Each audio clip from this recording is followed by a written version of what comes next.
Part 3 of the classification of marine life lessons. Today we're concentrating on marine fish. And look at those cuties in this aquarium there, seagrass bed. They use their dorsal fin to swim. They wrap their tails around the seagrass. They stay in the square meter to 2 meter area their entire life under natural causes, and they mate for life. So the seahorses are very unique and interesting fish.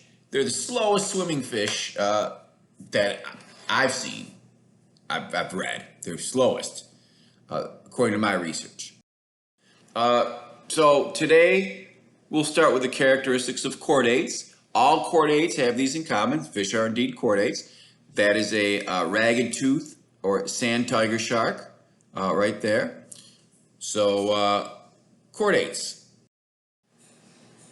Most advanced animal phyla, they all have a notochord during development, which is the rod in which the backbone and the spinal cord align.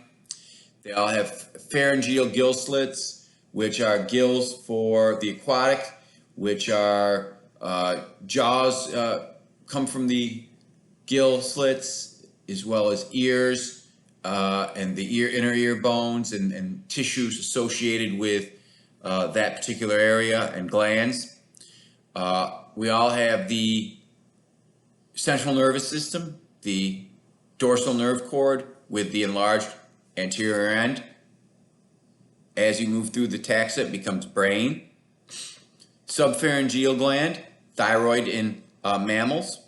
Bilateral symmetry, segmented muscles. 3 germ layers in coelom, that means ecto, endo, and mesoderm, and the coelom.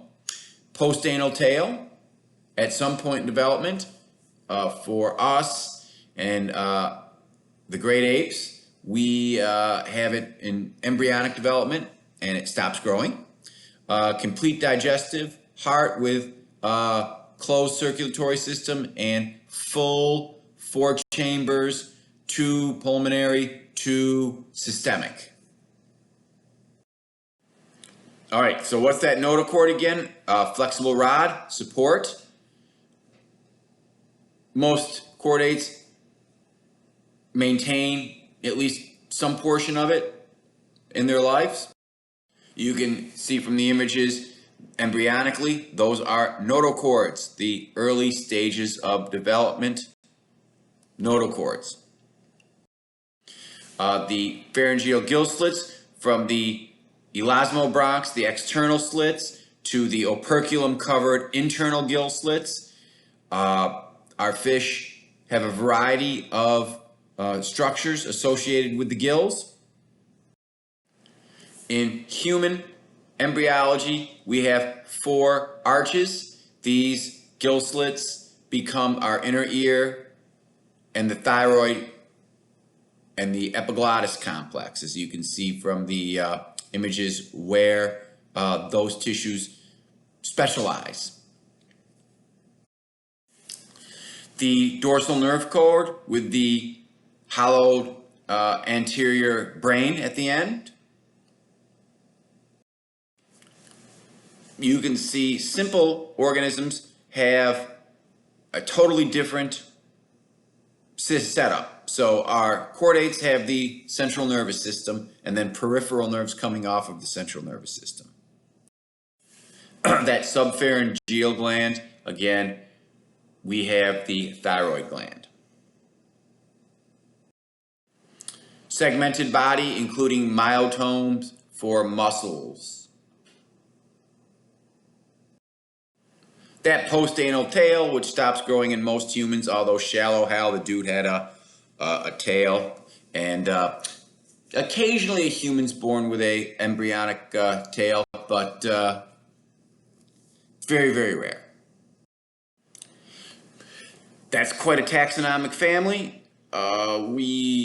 You can see tunicates, we talked about, hagfish, we mentioned. We'll look at osteichthyes for sure, chondrichthyes, the class, and The subphylum Vertebrata are tetrapods, include the amphibians, reptiles, birds, and mammals. You can see series Amniota, that's the amniotic egg. That's how we reproduce.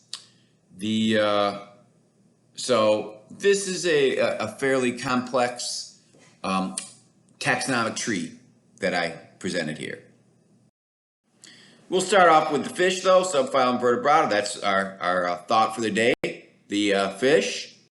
And the hagfish, you've seen this image before, that is the jawless parasitic fish that drains body fluids. The lamprey is the modern living jawless fish, Agnatha.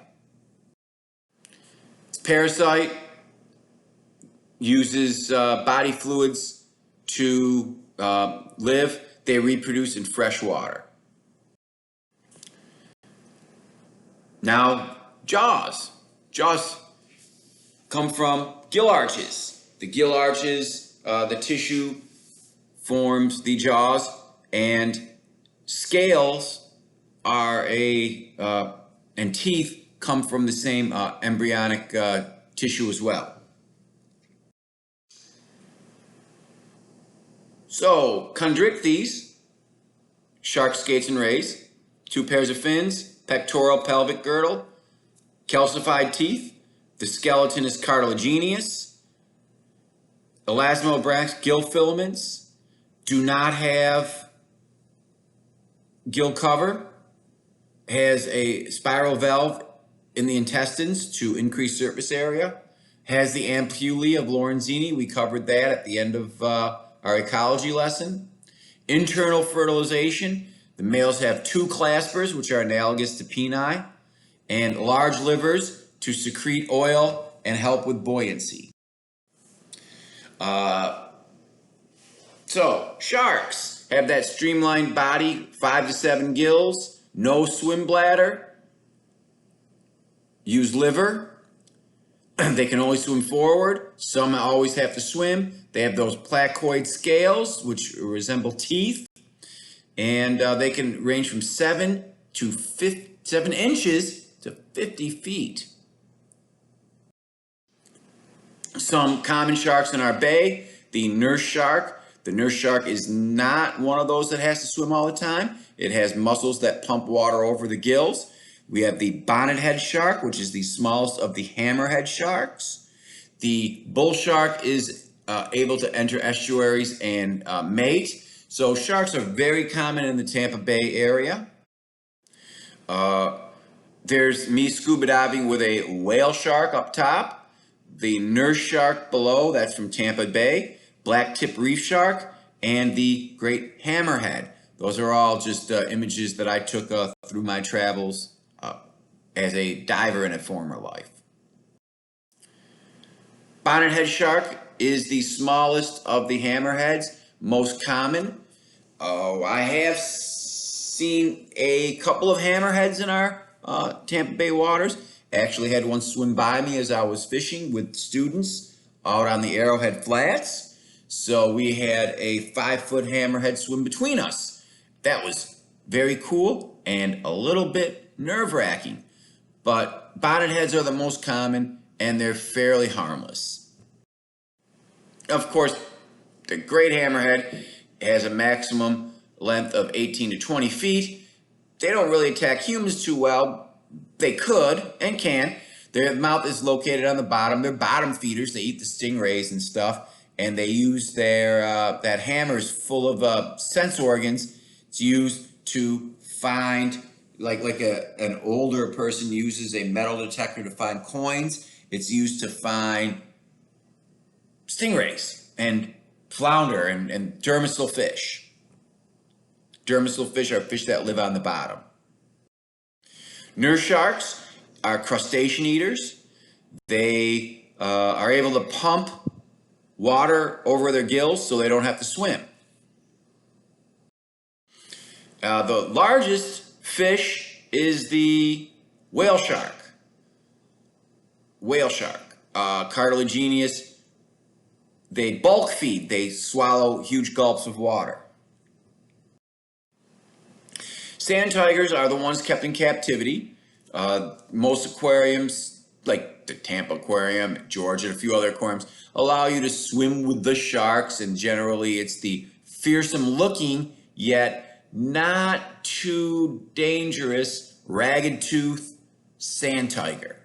Those teeth are perfect to catch little fish, but they're not teeth built to chomp off limbs and eat marine mammals. So we're really not on the menu of these sharks. This video, check it out. I posted the PowerPoint as well.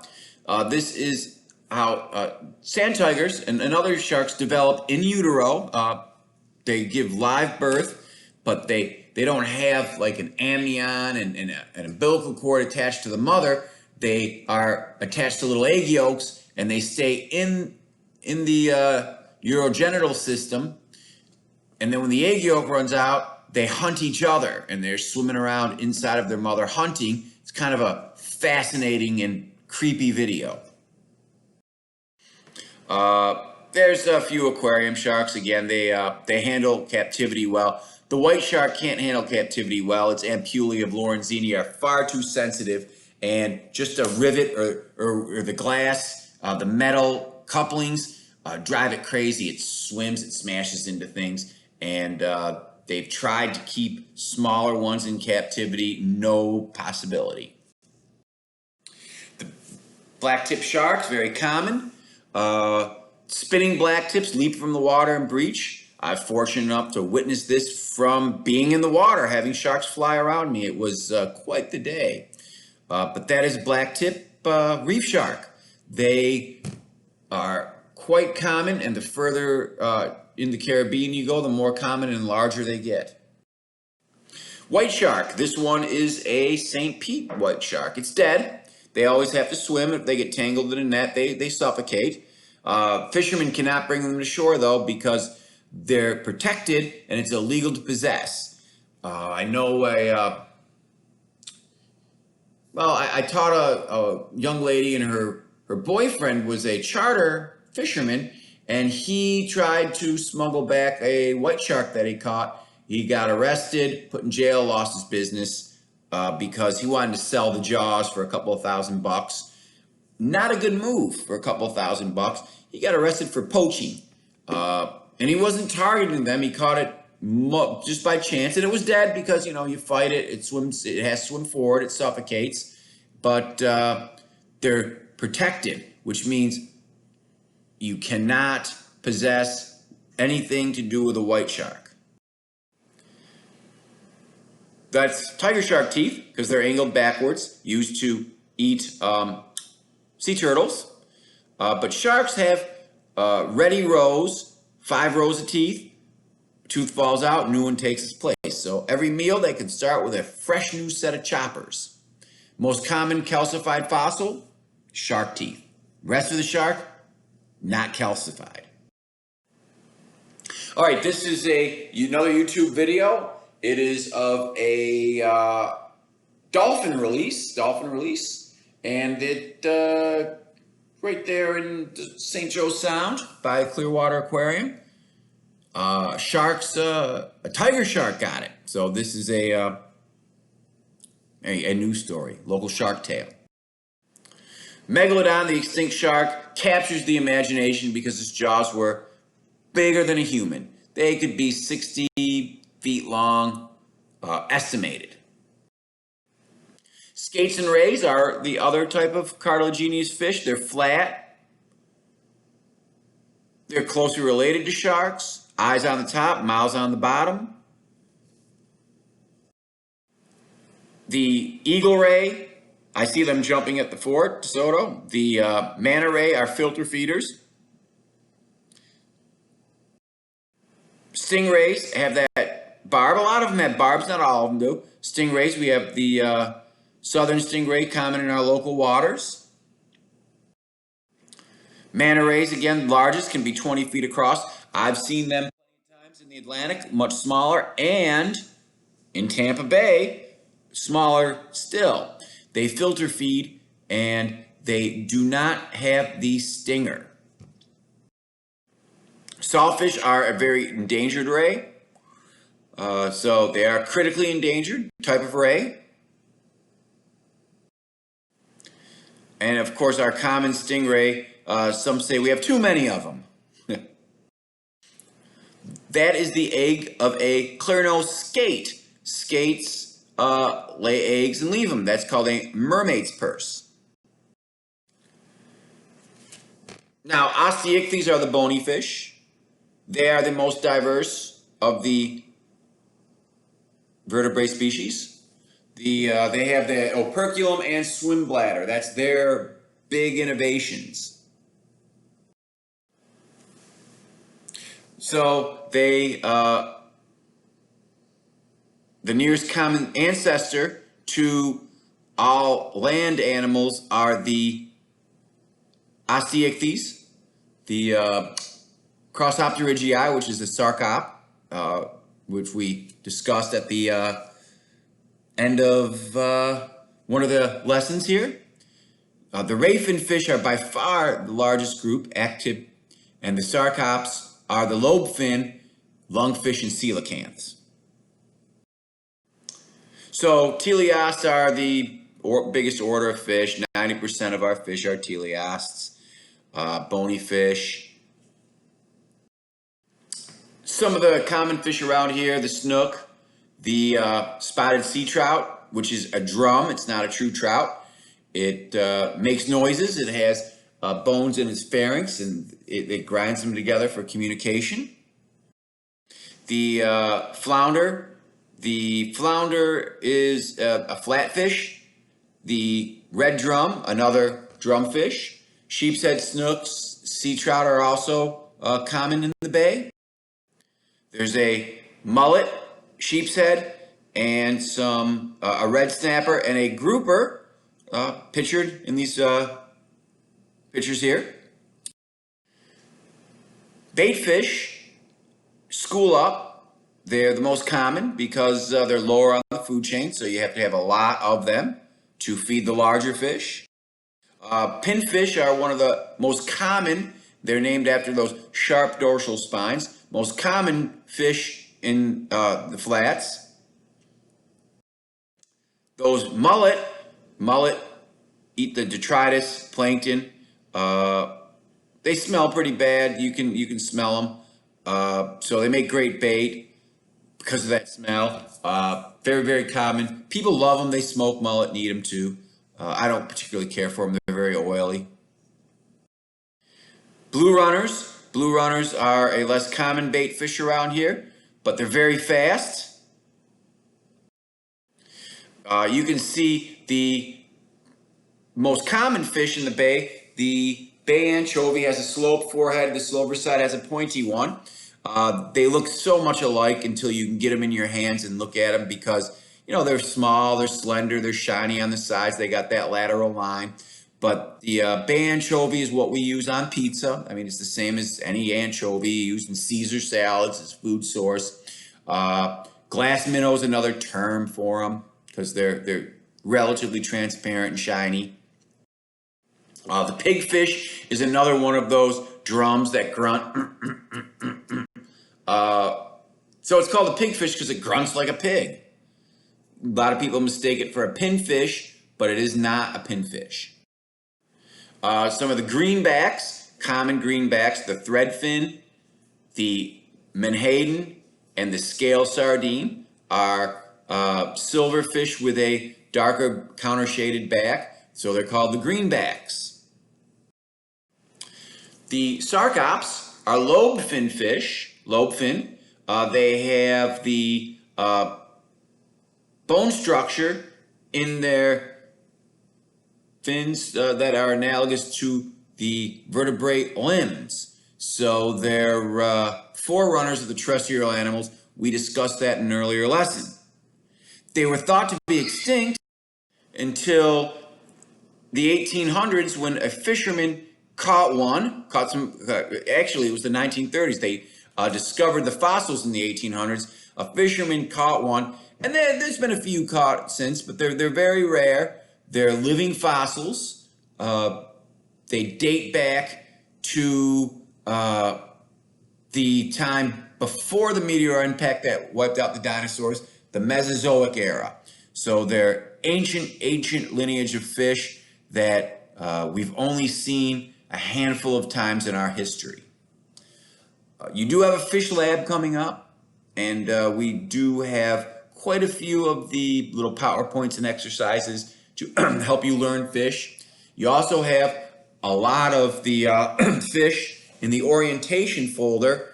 You have the fish of Tampa Bay, all the ones that I've seen over the years associated with class.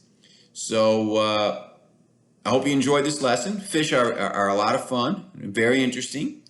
Please take the time to go through the fish and get a handle on identifying them. Thank you.